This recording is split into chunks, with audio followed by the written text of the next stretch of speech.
Acara dialog dan seminar yang dilaksanakan oleh DPC GMPK Kabupaten Cianjur bertemakan Tatar Sunda Tanpa Korupsi yang dihadiri oleh Ketua DPP GMPK Pusat, yakni Irjen Pol Purnawirawan Dr. Bibit Samadrianto dan Wakil Bupati Kabupaten Cianjur Dr. Haji Suranto beserta jajaran ormas yang ada di Cianjur dan sekitarnya.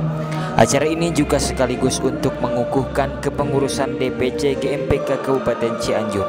Berikut wawancara kru Alti Student Studio kepada Ketua DPP GMPK Pusat. Penelitian tentang entitas-entitas yang buruk, itu kerawanan korupsi apa, potensi masalah korupsinya apa.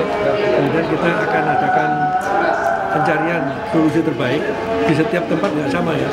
Kemudian yang ketiga kita konsultasi, kita siapkan action plan-nya untuk perbaikan. Keempat advokasi, dan kelima pendidikan untuk korupsi. Mungkin yang paling mudah yang mana kita akan lakukan dulu. Terus seefektif apakah Pak ini Pak GMK ini Pak? Kita akan lihat, dan kita yakin bahwa korupsi itu tidak mudah ditangani ya. Kita akan membuat rencana program jangka pendek, jangka menengah, dan jangka panjang. Terus di Cianjur kan korupsi ini seolah membudaya Pak. Apakah ini lemahnya bukti hukum lemah di Cianjur Pak, atau gimana? Tidak hanya di Cianjur Pak, tidak hanya di Cianjur, di Indonesia ini seluruhnya ya seperti itu kondisinya.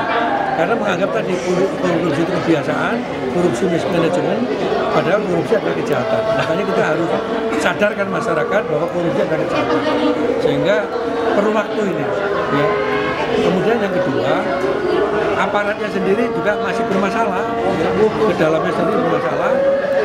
Tergantung pada 5 hal tadi, sistemnya kita perbaiki, moralnya diperbaiki, kemudian penghasilannya dicukupkan, pengawasannya diperketat, dan budaya taat hukumnya diperbaiki. Ini masalah yang besar.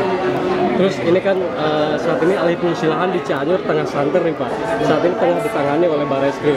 Menurut Bapak sendiri sebagai mantan KPK Pak, ini kan prosesnya lambat. Apa sih yang membuat lambat di Cianjur Pak prosesnya? Biasanya dalam penegakan hukum itu alat bukti Pak, yang biasanya memperlambat permasalahan.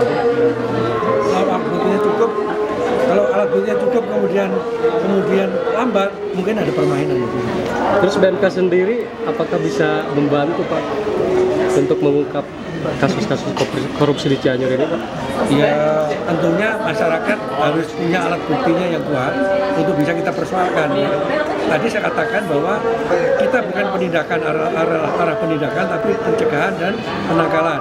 Kalau toh ada yang punya alat bukti, maka tadi ada pertanyaan BLPI segala macam, adakah Anda punya alat bukti, perbuatan konkretnya apa, alat bukti yang kuat apa, dan ini kita persoalkan, dan siapa pelakunya.